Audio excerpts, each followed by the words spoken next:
Who sucked his dick? Give me the details, bro. I need to know. It was a lot of fun. It's funny though. It's not even a joke that girls scream too. It's like a crowd of 12 people and in this giant auditorium, and there'll still be girls screaming for One Direction for this concert. This concert that and they're like watching they're still they're crying, but it's like you're at a concert. I understand the people on screen who are crying. And it's funny the people that they wait. We're talking about the people in the theater. Crying. Yeah. Oh, that's so funny. Oh my god. Yeah. Oh, Jesus Christ. Well, anyway. Hey. Welcome to the... I'm sure we're going to be able to edit this later. Welcome to the first annual... Annual? We're going to do this once a year. Once a year. Maybe more if we feel like it. Welcome to the first ever movie reviews. Movie reviews by Uvaldo Spencer. Why don't you call me Val? Val? In these movie reviews. Call me Val in these movie reviews. That's weird. Yeah, it is It's weird. weird to me. It keeps it fresh and unique. I think Uvaldo's fresh and unique. Val, that's something that no one's expecting. Yeah. Well, we don't have a name yet, so we'll just wing it. Yeah, we're gonna. We'll talk. Today's topic of discussion. If you remember last week. What better way to open up our podcasting endeavors than by talking about David Fincher's new movie, Gone Girl. Gone Girl. 2014 film. Gone Girl. Fincher's adaptation of Gillian Flynn's best-selling novel. Came out October 3rd. What year?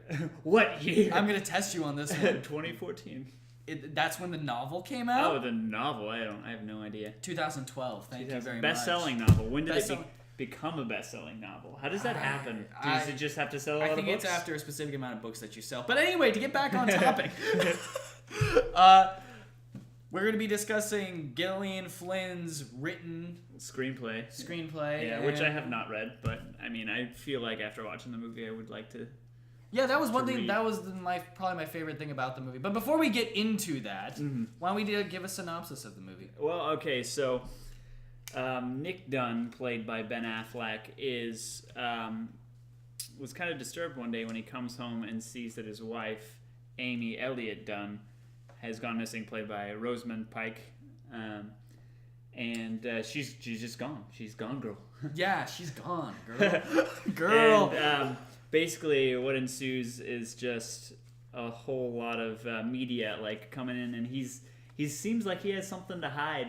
From the way he's acting, I mean. And the film does a great job in the beginning of the movie at really giving you a sense of you don't know if it's just nervous awkwardness or if he really did do it. You honestly can't tell. Yeah, it's very and then it's cutting back and forth between what's happening in the present day on their anniversary. By the way, it's a David Fincher film, so he has to do parallel storylines. Yeah, exactly. It's just it's a requirement. You cannot not do that. And so it's cutting back and forth between the earlier parts of their relationship as recorded by these diary entries by the amazing Amy, Rosamund Pike, who's disappeared. Oh, but that was actually a really cool little character trait. Yeah, the amazing. Why don't you describe that? Yeah, basically what her character was is her parents had written children's books off of her life, but they had made it so this amazing Amy that was based off her, this children's book, she was just way better than her. So whenever she would fail, just basically a fantasy of what her parents wish their daughter could be, and you can read this fantasy of what your parents expected you. Yeah, you can't fail. It's in the movie she says I failed, I got cut from the freshman year from the volleyball team. She made varsity. Yeah. And that sort of thing. I love that little exchange. But and it just tells you kind of about this facade of her that she's always had to try to project. And that's one of the things David Fincher talked about. It's kind of about the facades we project in order to get a mate, this narcissistic better part of ourselves. No character is perfect. Mm-hmm. No character is completely flawless. And it really does bring up topics of it just how everyone is flawed, and just the very fact that like the police are searching into his life. Yeah. They're gonna find things that are gonna make them think. And then like the whole. But you're still in the dark the entire time. Yeah, and then the whole like witch hunt thing where like he's like that crazy lady that's being like the cable television lady who's like after his head like Nick Dunn is the worst person I've ever met. What is it about a pregnant woman?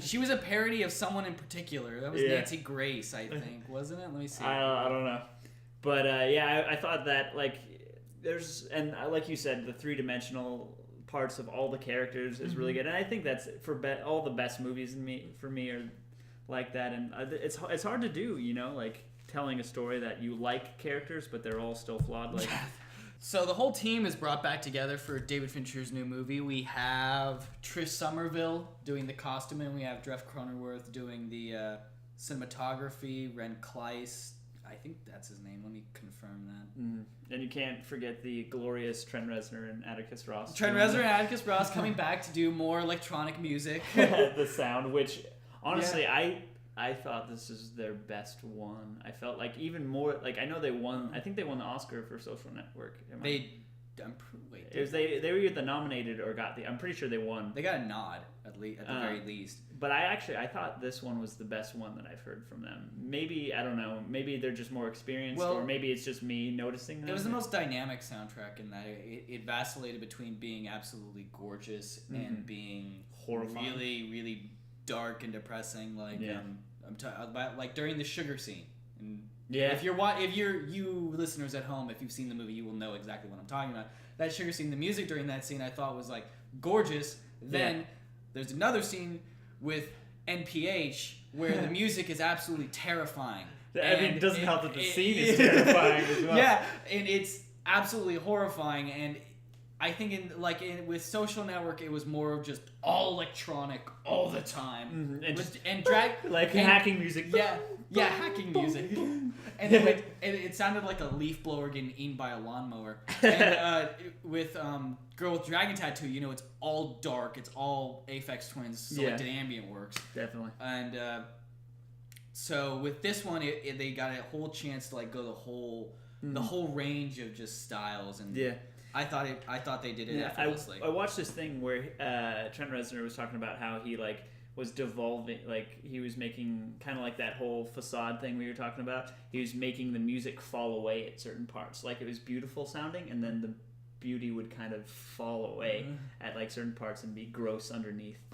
The whole that whole like it's beautiful but unearthly and creepy, and nasty at the same time. And I think that's funny because that's David Fincher's whole style in general. It's like you're looking at something beautiful, but at the same time, it's also dark and menacing. It helps that he's so good at shooting films that it makes it pretty to look at, but hard to watch. Yeah, and I think this is really. I think he's now stepping into almost like I think he can now be considered an auteur in his own way because.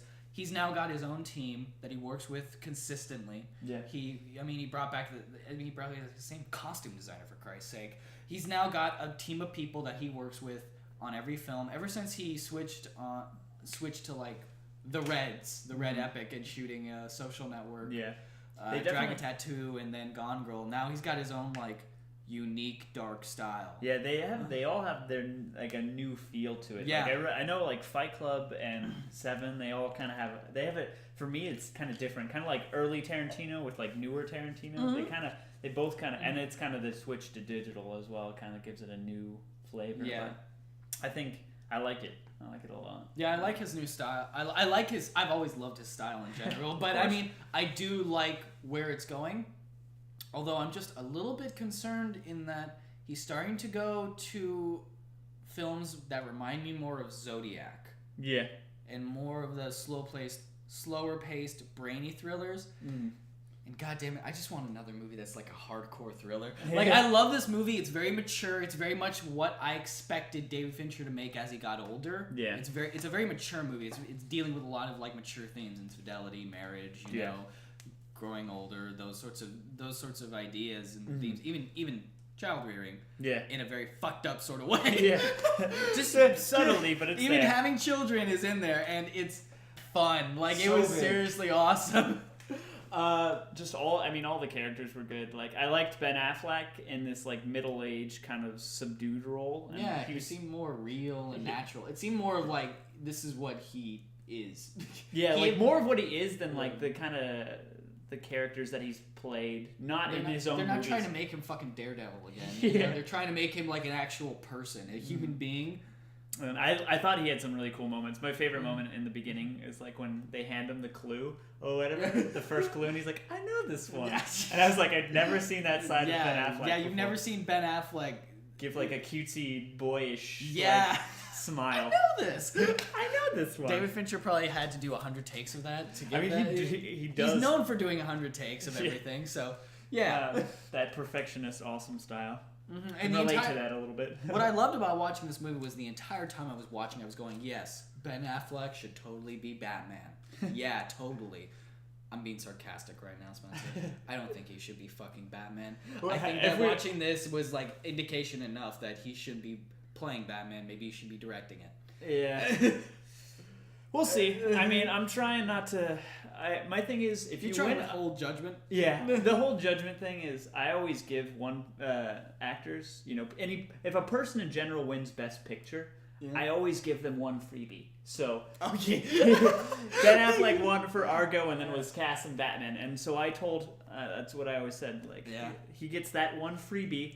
If he continues down the path, then people like my friend Kevin hates on me for hating The Rock, but like my thing is The Rock hasn't earned any freebies. He just takes and takes and takes. He's got a natural charm to him, but he doesn't. And you know who else has a natural charm to him? Tyler Perry. He was also in Gone Girl, and his casting in the movie was genius. And I really want to talk about this. And I talked to you about this earlier. I want to talk about it again for the podcast. I think it was genius casting on David Fincher's part of casting him in the role of somebody who doesn't have any emotions other than being casual. and just that charming like smile, like charming smile, like throwing a gummy bear at Ben Affleck every once in a while, and then he has to say a really funny line, and he does it better than anybody else. He has like 2 or 3 lines that get the audience to laugh. I actually think he has one of the best lines in the movie, where he sums up the relationship in like one perfect line. What everyone in the theater's thinking. Not gonna spoil it, but just like he really does say what you are thinking. And it was really good. He definitely had the charming look, and like there's a couple times where he got pushed like a little bit, but he never had to go too far. Yeah, and I mean, I think it. I'll put it to the audience this way. If this was the first Tyler Perry movie that I had ever seen, I would never know how fucking awful of an actor he is. I would never be able to guess. I would just say to myself, oh no, like he's actually really good, because he doesn't have to do any super high emotions. He just has to be very natural. And he does that well. He does that great. Probably on set, like writing just like David Fincher notes. Oh, God. David Fincher and Ben Affleck notes. It's funny how he casted 2 other directors in this movie, and I really want to see how their styles change in the future now that they've been on the Fincher set. Yeah, now that they've seen a master at his work. I don't think anybody could quite get in that mind. I mean, yeah, it's a little bit difficult. 100 takes worth of just. Oh, jeez. Yeah, because Ben Affleck is still shooting on film and he thinks he can get away with 100 takes. Yeah, we'll see what the production costs say about that. Yeah. I want to also mention NPH. Yeah. Neil Patrick Harris. I liked that casting a lot because like I mean, he has like a really like high public, like everyone likes Neil Patrick Harris like a lot, and he has like a kind of he's transcended his gayness, which is very difficult to do in this day and age, but he fucking did it. I think he was the first to really do that. Where it's like, yeah, I'm gay, whatever. Yeah, I'll suck my boyfriend's dick on cam, and you guys won't give a crap. You guys would pay to watch it.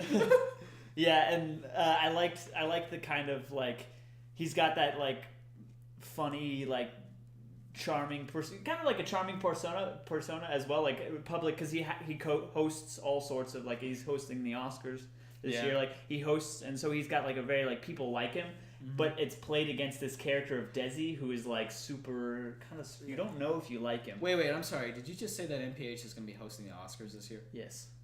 So they have 2 queers in a row. Is Hollywood trying to push a liberal agenda on us? Wait. Is that what you're saying? They've never done this before. Guys, get out there in the media. Spread the word. There's a liberal media at play. Oh, I was thinking like Seth MacFarlane, but I totally skipped at you. Ellen. Okay, there we go. Ellen. 2 in a row. Okay, that makes sense. Yeah. I was talking about Seth. I was like, Seth, I guess he's a little flamboyant. He's really handsome, and he's a triple threat. But I mean, because he can sing, dance, and act, and animate, and fuck that guy. Seriously. Direct. Except don't watch A Million Ways to Die in the West. I am so glad that I skipped that one because like I remember like I was like I can't stay awake for it. I would fall asleep in the middle of the movie, and then like I see the reviews the next morning. I'm like, oh thank God. Yeah, no, it's definitely a skipper. Anyway, Gone Girl, NPH. I love Neil Patrick Harris's just character in general because like it's not something he's done before. I watched the movie a couple times, and one of the times I watched it with somebody next to me who was a big How I Met Your Mother fan, and so every time he would say a line, the person would laugh, and I just couldn't handle it because it started making me look at him like he's the character. Like he says a couple lines that he says. I mean, I've never seen How I Met Your Mother like. So that is probably very helpful. There's a little bit of like baggage there, but like. I think they did a really good job of overcoming that. It's just like I watched it with somebody I know who's like in the middle of watching all the seasons in a row right now, and so they kept giggling and it was annoying. But it's still good casting, and I think some shit goes down with that whole. Yeah, I love where his storyline leads in particular. I love the conclusion of that, and I especially love. There's just. I can't really say anything without spoiling it, but there's something horrible happens, and then a character is covered in something on their costume, and the way they leave that there, I love the way they linger on that, and I love the way they play with that because it's all about how the media sees things and then the way they interpret it, and I think that whole scene and the way that they played that scene out was very well. I know I'm being very vague, and I know you probably don't even understand what I'm talking about. No, I know. It's just... but I've seen the movie. Yeah, but it's very difficult to discuss, but it's just that I love the way... I think I just love, in general, the way that the whole storylines of all the characters play out, really. And the satire on the media. Yeah, I think they handled that very well. I think fantastic. I thought it was really funny. Especially, it leads the whole film. It doesn't stop. Like on the surface, it's this like thriller. It's this like thriller mystery, and it's really interesting. But there's so much going on. What I was not expecting was for the movie to be as funny as it was. Yeah, it's actually really comedic, but it's not. It's not that dark David Fincher Fight Club way. Yeah, it's funny in the exact same way that Fight Club was, except with Fight Club it's less obvious. In this one, I think it's more accessible for a general audience. Yeah. Because like when a general audience sees Fight Club, they're not going to be able to laugh at the cancer jokes. Yeah. But when they watch something like this, it's much easier to relate to, and it's much easier to like get in the same sort of groove. It's not as I don't know what the term is, coarse as a lot of his other movies are. I love David Fincher because he's really funny. I imagine like he would have like a sense of humor, like that guy who's very kind of very quiet. Like you're like, is he joking? But he's totally. According to my professor, he's exactly like the main character in Fight Club. He's exactly like Edward Norton's character. So like I really want to know. I would imagine he'd be very dry sense of humor. Which I mean. Like crying into Bob's tits sense of humor. Bob had bitch tits. Bob. Oh, see, this is turning into a Fight Club. This could just turn it. We could just turn the Fincher podcast with Uvaldo and Spencer. we can turn it into the Fincher podcast. I mean, hell, he deserves it. Yeah, I see. That's the thing that I love about him is that other than his first movie, Alien 3, I can't think of a movie that he's done that I particularly not disliked. It's funny. I wanted to know more about that. I wanted to hear him talk. I don't like watching other people. Like I like learning from the people at the top, if you will. And so I was watching an interview with him talking about Alien 3. Oh yeah. And he was saying like during the making of it, he got into this like collaborative, because it was his first film and he didn't really know much. He got into this real like collaborative making with the producers and the executives. It became like more of like a everybody is making this film. Yeah. And he was saying the reason why now I am very like controlling about what I do is because for my first film, like it was a collaborative film and like all that, and he was just like, I want to make them the film that they want to make. You know, I'll just make them whatever they want. Yeah. And when it turned out shit, the dust settled. All the blame, that everyone was gone, and the only person left to blame was him. Yeah. And so he was saying that as a director, the reason why he takes more credit, he doesn't take more credit. He controls as much as he wants all the decisions to be his, is because in the end he's going to get more credit than he deserves, or he's going to get more blame than he deserves. So, and I thought that was really well put. Yeah, wow, he nailed himself. Jesus, wow, this guy. So, what do you give it, dude? Overall, what's your general score, taking in the whole film as an experience? Gone Girl by David Fincher. I mean, we don't have a set like rating. We don't have a rating system yet, so I'm gonna say I'm gonna give it a 38.4 out of. Yeah. That's good. I'm gonna use the same sliding scale that you were using. I'm gonna actually give it a 41. Oh wow! Because because it is definitely not a perfect movie. Wouldn't say it's perfect. I mean, it's not going to be like my favorite Fincher film. Yeah. It's a great Fincher film. It's a really interesting film. It's a really fascinating movie. Mm-hmm. It's very entertaining. I think it's it's probably like the best drama thriller of this year. We're finally getting to that season.